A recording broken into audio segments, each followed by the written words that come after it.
Hello, folks. This is AP the Weird One, and it has been relatively 1 year anniversary since I started posting on my channel.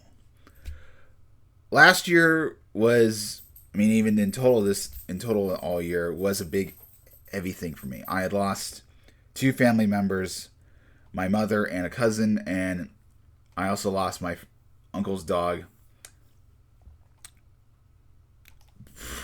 Gracie, and earlier this year, in May, I had to put down my cat Brutus of 20 years.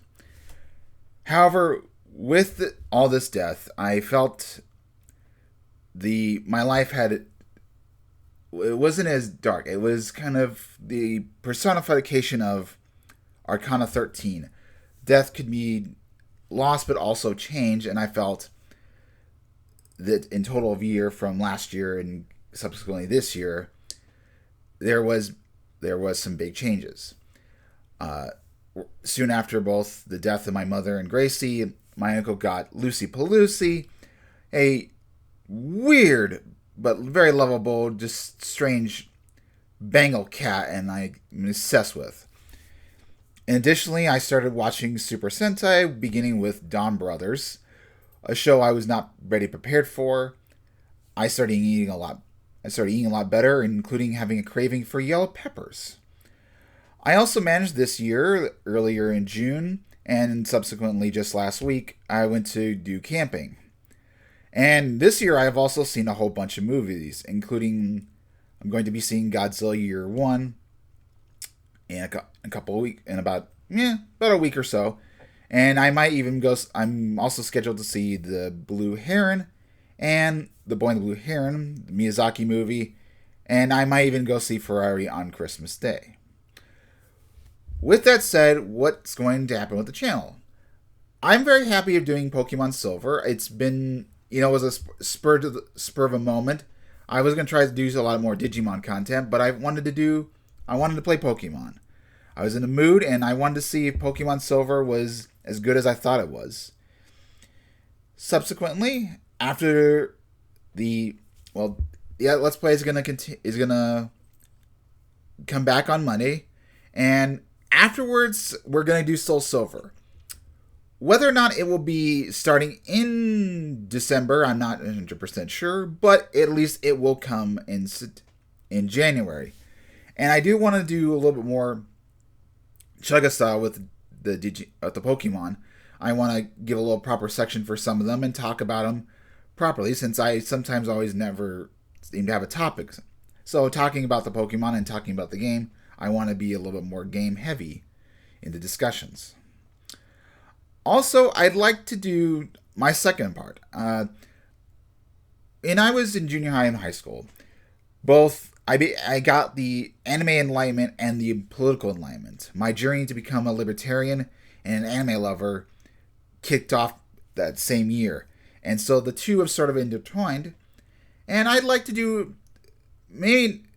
sort of do the cultural topic in relation to politics in some cases. I might do a little short essay or something. And I'd also like to talk about some anime or manga or light novels and give some thoughts. The two that I've got on mine are Eden Zero, and if I get the money or I get some of the funds, I'd like to do Toiletbon Hanko, a series I felt really needs some... Well, it's... People really like it, but no one on the AniTube perspective really talks about it. Kind of a bit of a shame. And yeah, I could read the thing online, but I like reading physical copies. That's the kind of man I am.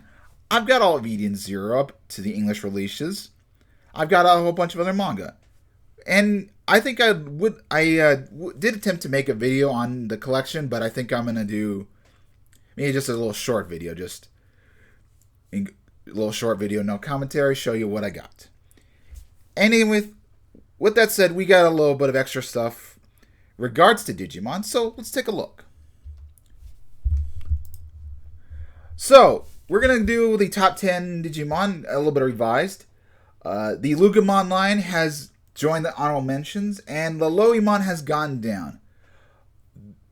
Blue Flare sort of disappeared. Not feeling it anymore. Dino Beamon could be somewhere else, but I kind of feel like Dino Beamon's part of the Wormmon lineage, and also the Dark Imperial Digimon line, which I'm not 100% sure where that ranks, so I'm going to keep it there. Moving forward, Gotsumon's still number 10. That has not changed. However, I've bumped off Bancho Gomon, and I've decided, in Digimon Survive, you can go from subsequently Tyrannomon to Triceramon to Spinomon. And Dino-Rexmon has grown on me, so I'm like, you know what? It belongs in the pact. But Bancho Gomon has to take a hike. Sort of honorable mentions. I'm starting to like Gatsumon's Dino's lineage. Fun line. Next up, Hagurimon has been brought down to number 9. Its relevance, I think, is the importance. I still really like it, just it hasn't hit me as hard. It has to be dropped down a notch. Armadillomon is a newcomer. Now, in Digimon New Century, they got, you got Armadillomon, you got your Kilomon. And then they decided to throw an interesting wrench in the business. They gave him Brachiomon as the ultimate. Nothing wrong with that. Actually pretty cool. I like it. But Brachiomon has a few different megas over the years. You got your Kanjamon. Perfectly cool. Nothing wrong with that. Absolutely love it. Very stylish Digimon. And in Digimon, the dim card for, I believe, it was Gamamon. You got Ultimate Brachiomon. Very cool. Very big boy. A lot more bluer than I thought when I saw the Digimon card. Nothing wrong with that. Absolutely love it. But in Digimon New Century, they decided to give Brachiomon Plesiomon. Really like them starting Cyber Sleuth. Realize he's got different lineages. Very cool. But of course, Plesiomon becomes Aegismon. Aegistromon. And Aegistromon is very cool. I've got the card for it and it's alt art, so fantastic Digimon. So being number 8 is definitely deserves the honor. This spot was a bit of flip-flop, but Armadillo is growing on me. Armadillo is the one I liked as a kid, and with the Brachiomon and everything, it something clicked. It clicked. Next up, another newcomer, Venmon. When I did Digimon Pickers, these Digimon would come up very high in the list, and so I'm like, sorry, Kiramon, you gotta get going. Venmon's in the Venmon line wants to come and play. Cool line. Snatchmon's my favorite. Galacticmon, I need some time with. Still cool, but I'm not 100% sold on it. Snatchmon is the best. Next up, Tepiormon. Tepiormon got a little bit of a boost. I decided to get rid of the Gokumon, not my favorite. Other than that, still cool line. Ordinimon has now up to the threshold of number 5. And I'm starting to even like Ragulmon. Got in the card. Maycrackmon is very cute. I love normal Maycrackmon. I think that's probably the star of the show next to Ragulmon. So, really cool line. I voted for Ragulmon in the Angelic poll on the Digimon.net, so that was my pick. I don't like it so much as a waifu, just as a good design. Cool, like a cool angelic cat. Ragulmon's line I think should have been Gatsumon, Tailmon or Gatumon's Mega. I think that would have been a lot more appropriate than Megadramon. But it's it is what it is, and it doesn't matter. Skull Knightmon has gotten the boot to be a little bit higher. I did make it a little bit more condensed, simplistic. Number 5. I think it definitely deserves number 5. And I hope Shoutmon's form, the Shoutmon Skull Knightmon, gets a card. I'm looking forward to that one. Finally, Lunamon's still number 3.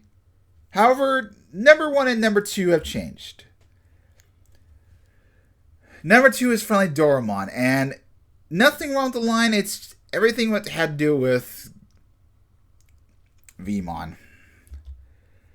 So, Digimon card game, of course, in the beginning Observer decided to drop an absolute crazy bombshell with Magnamon X Gold Digizoid mode. And, the card looks cool, But I'm thinking it's all art is what's going to sell me. That's going to be the ticket. And that's what made it push over the edge. With that said, however, I was thinking about what would be my Digimon partner. And I like the virus types, and also I have affinity for getting purple Digimon cards. I mean, I got the Lugumon line. And so, in kind of referencing my dog Major, the Plutomon line would be my Digimon partner. Black Gabumon kind of looks like my dog Major in a sense that doesn't have a lot of fur. He's a bit furless. And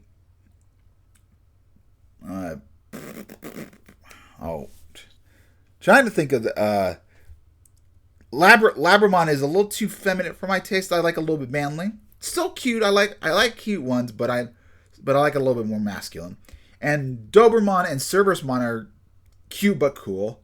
So that's why they get to be as we are. And Plutomon, I'm not super like Plutomon, but his sense of justice and style resonates with me. And having watched the Pluto anime might have had some influence. Very cool Digimon. This would probably be my partner. As for Pokemon, we'll go over my Pokemon team. For my starters, we gotta go with Chestnut, my favorite starter. Then Frostlass, a beautiful. 5th gen is kind of what sold me to use her. Her speed is really pushed me over. Then of course Magmortar. I love the big guy. Shiny only if it's female. But I like the design. I like Magmortar. He's cool. Armaldo. Playing Oraz again. I found my love again for him, and gotta have the blue boy. He's cool. Next up, Sharpedo. Another one that around the time I played with Armaldo, Sharpedo had to come to play. Couldn't use the Mega, but I realized Sharpedo is a good Pokemon. And finally, a Pokemon I loved as a kid and known it can be really good. Nidoqueen. I like poison types, and Nidoqueen works. She's cool. Finally, if I were to be a gym leader of sorts, I think I would be Dark type or the Elite Four. I'd have an Umbreon, a Sharpedo, a Alolan, Persian, Malmar's really cool, Lotix, I absolutely love, and kind of keeping with that spirit with the Gen 9, having a Pokemon that's not Dark type, but you could terrestrialize or so, and have a little bit of fun with. You gotta go with Roserade. I love Roserade. And with that, we're gonna end today's video. I hope you guys have a wonderful weekend, and we'll see you back on Monday as I continue with Pokemon Silver. Thank you.